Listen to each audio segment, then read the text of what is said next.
আজকে আমি 12 ঘন্টার জন্য বাইক শোরুমে চাকরি পেয়ে গেলাম।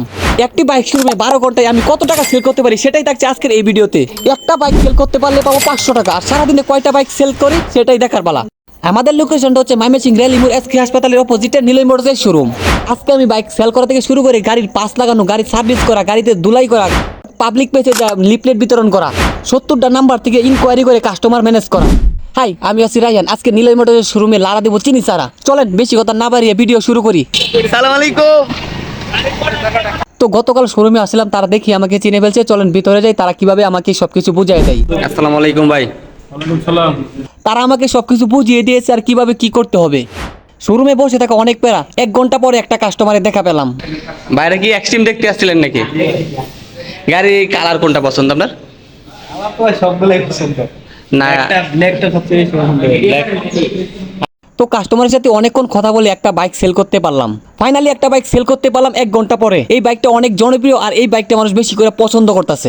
হিরো এক্সট্রিম বাইকের দাম 1,71,000 টাকা। হিরো বাইকের ম্যানেজার আমাকে বলে দিচ্ছে নতুন বাইকের মধ্যে কিভাবে পাস লাগাতে হয়। কেমনে কেমনে নতুন বাইকের মধ্যে পাস লাগাইতেছে সবগুলা দেখি আমার মাথার উপর দিয়ে যাইতেছে। যতটা সহজ মনে করছি ততটা সহজ না।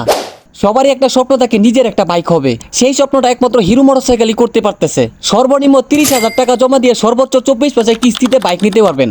ফাইনালি আমাদের একটা বাইক সেট আপ করা শেষ। সারাদিনের জন্য এইখানে আজকে সারাদিন আমি ব্লগ করবো, দেখি আজকে কত গাড়ি সেল করতে পারি সেটাই থাকছে আজকের এই ভিডিওতে। আর সারাদিনের চাকরি করে কত টাকা পাই সেটাই আপনারা দেখতে পারবেন। ময়মনসিংহ নিলয় মোটরসের শোরুমে সব বাইক অ্যাভেলেবেল আছে। মেয়েদের জন্য নতুন একটি স্কুটি বাইক লঞ্চ হয়েছে, সেটার নাম হচ্ছে জুম। 110 সিসির একটি বাইক। বাইক শোরুমে কাস্টমার আসলে কাস্টমারকে কনভিন্স করা খুব কঠিন একটি কাজ। আমি সেটা পারতেছিলাম না, তারপরে ম্যানেজারে বুঝাইতেছিল। তো অনেকক্ষণ ধরে বসে রয়েছি, কোনো কাস্টমার নাই। তারপর আমাকে অনলাইন থেকে 70টা নাম্বার দিয়েছে, সেখান থেকে কনভিন্স করে কাস্টমারকে শোরুমে নিয়ে আসা। কবে ঈদের আগে কেনার পরিকল্পনা আছে? কাস্টমারের সাথে ফোন দিয়ে কিভাবে কথা বলতে হবে সেটাই আমাকে শিখিয়ে দিতেছে। তো আমাকে তারা কাজ বুঝাই দিচ্ছে আর ল্যাপটপ থেকে 70টা নাম্বার দিচ্ছে, সেখান থেকে কাস্টমারে কল দিয়ে কনভিন্স করে শোরুমে আনা। তো এই ব্যাপারটা আমার কাছে সবচেয়ে বেশি প্যারা মনে হয়েছে। তো আমাদের শোরুমে একটা চড়ুই পাখি এসে পড়ছে হিরো বাইকের অফার নিতে। জি, আপনি সারাদিন কাজ করেন, আপনার জন্য ইফতারি ব্যবস্থা আছে, সাথে আলাদা একটা পেমেন্টের ব্যবস্থা করেন। গাড়ির উপরে আপনার ডিসকাউন্ট পাবেন। আমাদের অনেকগুলো গাড়িতে ঈদের একটা ডিসকাউন্ট অফার আসছে। আপনি কাজ করেন, অবশ্যই আমরা ইফতারি ব্যবস্থা করে দেবো। একের পর এক কাস্টমার আসে আর দেখে দেখে চলে যায়। তো হিরোর অনেকগুলো বাইকের মধ্যে আমাদের অফার চলতেছে, এখানে সর্বোচ্চ অফার চলতেছে 20,000 টাকা। তো 70টা নাম্বার দিছে আমাকে, একই কথা বারবার কাস্টমারকে বলতে বলতে আমার নিজের কাছে বিরক্ত লাগতেছে। অনেকক্ষণ ধরে বসে রয়েছি, কোনো কাস্টমার পাইতেছিলাম না। তখন বসে বসে ঝিমাইতেছিলাম আর মনে মনে ভাবতেছিলাম যত বাইক সেল করো তত টাকা পাবো। কাস্টমার আসে নাকি এই চিন্তাটা আমি করতেছিলাম। বাংলাদেশের মধ্যে সর্বোচ্চ বাইক সেল হয়েছে হিরো এক্সট্রিম। অনেকক্ষণ ধরে দাঁড়াইছে, কোনো কাস্টমারের কোনো বালাই পাচ্ছি না। আমার মনে হইতেছে যে আমার এইখানে কোনো কাজ দিতেছে না, আমার বাইরে এখন কাজ করতে হচ্ছে ভাইরা। এখন বাজে 12টা, কোনো কাস্টমার এখন পর্যন্ত আসে নাই। 2-3টা কাস্টমার আছে, তাদের কাছে কোনো গাড়ি সেল করতে পারি নাই। তো শোরুমে কোনো কাস্টমার আসতেছিল না, তাই জন্য আমাকে দিয়ে দিল সার্ভিস সেন্টারে যাওয়ার জন্য, এখানে টুকিটাকি কাজ করার জন্য। আমার গাড়ি ঠিক করে নিয়ে শিয়াইতে হইব। আচ্ছা, সারাদিনের জন্য গাড়ি থেকে নিয়ে শিয়াইতে হইব আমার। গাড়ি ঠিক করে নিয়ে শিয়াইতে হইব। এটি কি?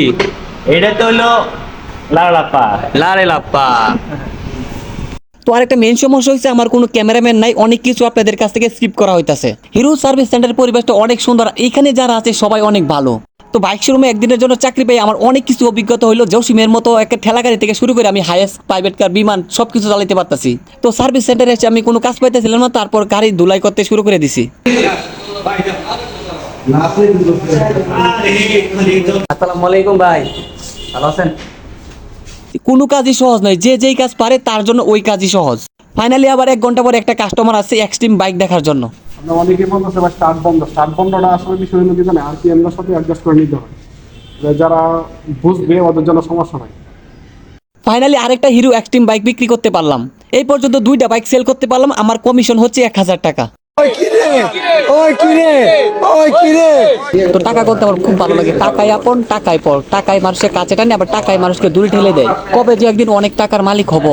তারপর আবার 1.5 ঘন্টা ধরে বসে রয়েছে, কোনো কাস্টমার আসে নাই। দূর থেকে অনেক মানুষ মনে করে ব্যবসা করা অনেক সহজ। একটা ব্যবসা করতে গেলে কত টাকা ইনভেস্ট করতে হয়, কতগুলা লোক খাটাইতে হয়, মেধা, পরিশ্রম, আইডিয়া। মানুষ দূর থেকে মনে করে একটা ব্যবসা শুরু করে পায়ের উপর পার তুলে খাবো, ব্যাপারটা কিন্তু এমন না। তো এখানে আসার পর আমি বুঝতে পারছি ব্যবসা কি জিনিস। তো আবার আরেকটা কাস্টমার আছে হিরো এক্সট্রিম বাইক নেওয়ার জন্য। অনেকক্ষণ কথা বলার পর তারা রাজি হয়েছে একটা বাইক নিবে। তারা পরে একটা শর্ত দিচ্ছে বাইকের সাথে একটা হেলমেট গিফট করতে হবে। আমরা বলতেছিলাম বাইকের সাথে কোনো হেলমেট নাই, তারপরেও তারা মানতেছিল না। আর এইদিকে আমাদের শোরুমে একটা চড়ুই পাখি ঢুকে পড়ছিল, কিন্তু শোরুম থেকে বাইরে হতে পারছে না, অনেকক্ষণ ধরে চেষ্টা করতেছিলাম। যাই হোক ফাইনালি বাইকটা বিক্রি করতে পারলাম। কাস্টমারের মন বোঝা খুবই কঠিন। তো আমরাও বুঝতে পারতেছিলাম যে তার বাইকটা খুব পছন্দ হয়েছে, তারপর হেলমেট ছাড়াই নিতে রাজি হয়েছে। ফাইনালি আমি 3টা বাইক সেল করতে পারলাম। যে 3টা বাইক সেল করতে পারছি সেই বাইকের নাম হচ্ছে হিরো এক্সট্রিম। এক একটা বাইকের দাম হচ্ছে 1,71,000 টাকা। এখন আমরা যে 3টা বাইক সেল করে যে টাকা হয়েছে সেগুলো ব্যাংকে টাকা জমা দেওয়ার জন্য। তো ডিপোজিট লেখা শেষ, সাথে লিফলেটও নিয়ে যাচ্ছি দোকানে দোকানে, সেই লিফলেটগুলো মানুষের কাছে দিব। ব্যাংকে যাওয়ার সময় সাথে লিফলেট আর খাতা নিয়ে বের হয়ে পড়লাম। তবে রোজার দিন এই কাজটা খুবই আমার কাছে প্যারা লাগতেছে। তো ব্যাংকে চলে আসলাম, বড় ভাই টাকা জমা দিচ্ছে, আমি এদিকে বসে বসে দেখতেছিলাম। তো আমাদের ব্যাংকে টাকা জমা দেওয়া শেষ। তো আমাদের গন্তব্য হয়েছে ময়মনসিংহ ছোট বাজার থেকে চরপাড়া মোড় পর্যন্ত।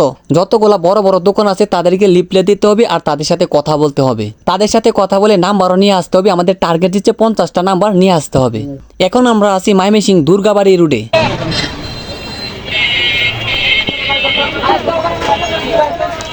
2 ঘন্টায় আমরা 25টা নাম্বার জোগাড় করতে পারছি, আর 25টা নাম্বার দরকার। বাইরে জীবনে ইনকাম করে কতটা পরিশ্রম হয় সেটা বাইরে না সে কখনোই বুঝতে পারবে না। সারাদিন আমি এখানে থেকে আমি বুঝতে পারলাম যে টাকা ইনকাম করতে কতটা পরিশ্রম করতে হয়। যদি আপনি 500 টাকাও ইনকাম করেন বাইরে তাহলে আপনার দেখবেন জীবনে অনেক করতে হয়। তো আমরা কাজ করতে করতে আমরা চলে এসেছি সিনেমা হলের সামনে। এটা আমাদের দেশটা আমি ময়মনসিংহ বাসে হয়ে আমি 2-3বার ছবি দেখছি। তো আমরা হাঁটতে হাঁটতে চলে আসলাম ময়মনসিংহ ক্যাডেট কলেজের সামনে। আমরা কাজে যতটা সহজ মনে করি আসলে কাজটা ততটা সহজ না। তবে আজকে আমি এইখানে থেকে আমি বুঝতে পারতেছি যে কাজটা কতখানি কঠিন। তো আজকে প্রায় আমাদের সময় শেষ। এখন বাজে রাত 8টা, আমার সময় কিন্তু শেষ। সকাল 8টা থেকে রাত 8টা পর্যন্ত আমার ডিউটি ছিল। ফাইনালি রাত 8টার সময় শেষ যাত্রার সময় একটা স্কুটি বিক্রি করতে পারলাম। একদিনে প্রায় 7 লাখ টাকা সেল করতে পারলাম। মোট 4টা বাইক সেল করলাম, 3টা এক্সট্রিম, একটা স্কুটি। আজকের এই ভিডিওটা খুবই চ্যালেঞ্জিং একটা ভিডিও ছিল। তো একদিন আমি কত টাকা পেমেন্ট পেলাম? 4টা বাইক সেল করে পাইলাম 2,000 টাকা, আর তাদের কাছ থেকে পাইলাম 3,000 টাকা, মোট 5,000 টাকা পাইলাম। একদিনে 5,000 টাকা ইনকাম করলাম। তো আজকের ভিডিওটা এই পর্যন্ত। যদি ভালো লাগে লাইক কমেন্ট শেয়ার করতে কখনোই বলবেন না। আল্লাহ হাফেজ।